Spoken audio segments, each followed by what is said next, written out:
एक गांव में एक बूढ़ी माई रहती थी। माई का आगे पीछे कोई नहीं था, इसलिए बूढ़ी माई बेचारी अकेली रहती थी। एक दिन उस गांव में एक साधु आया।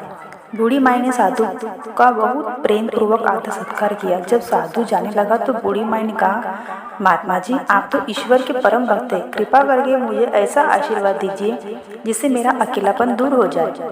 अकेले रह रहकर ऊब चुकी हूँ। साधु ने मुस्कुराते हुए अपनी झोली में से बाल गोपाल की एक मूर्ति निकाली और बूढ़ी को देते हुए कहा, माई, ये ले लो, आपका बालक है, इसको अपने बच्चे की तरह प्रेम पूर्वक लालन पालन करते रहना।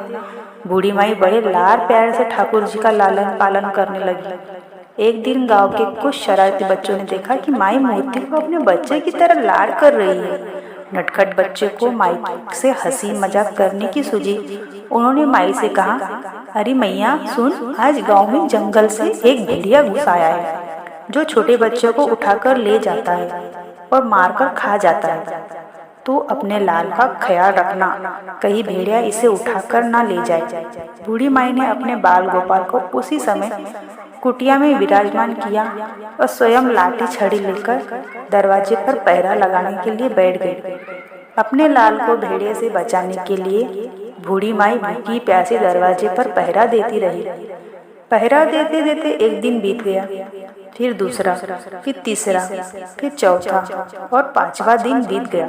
बूढ़ी माई 5 दिन तक 5 रात लगातार बगैर पलके झपकाए भेड़िए से अपने बाल गोपाल की रक्षा के लिए पहरा देती रही।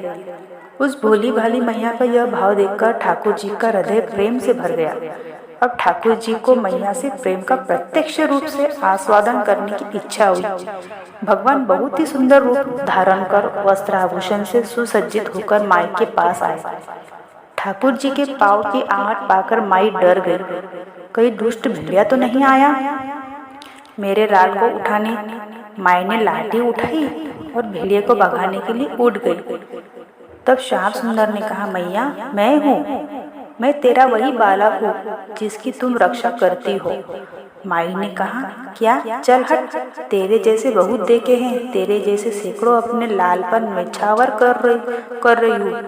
अब ऐसे मत कहिए, चल भाग जा यहाँ से। ठाकुर जी मैया के इस भाव और एक निष्ठा को देखकर बहुत ज्यादा प्रसन्न हो गए।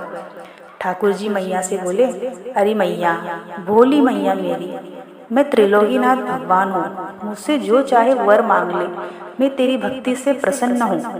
बूढ़ी माई ने कहा, अच्छा आप भगवान हो तो मैं आपको 100 प्रणाम करती हूँ। कृपा कर मुझे यह वरदान दीजिए कि मेरे प्राण प्यारे लाल को भेड़िया न ले जाए। अब ठाकुर जी और ज्यादा प्रसन्न होते हुए बोले, तो चल मैया, मैं तेरे लाल को और तुझे ऐसे निज धाम लिए चलता हूँ, वहाँ भेड़िया का कोई भय नहीं है। इस तरह प्रभु बूढ़ी माई को अपने निज धाम ले गए। इस कहानी से शिक्षा मिलती है कि हमें अपने अंदर बैठे ईश्वरीय अंश की काम, क्रोध, लोभ, मोह और अहंकार रूपी भेड़िया से रक्षा करनी चाहिए। जब हम पूरी तरह से तन्मय होकर अपनी पवित्रता और शांति की रक्षा करते हैं तो एक ना एक दिन ईश्वर हमें दर्शन जरूर देते हैं। भगवान को पाने का सबसे सरल मार्ग है भगवान को प्रेम करो, निष्काम प्रेम, जैसे बूढ़ी माई ने किया। राधे राधे। जय श्री कृष्ण।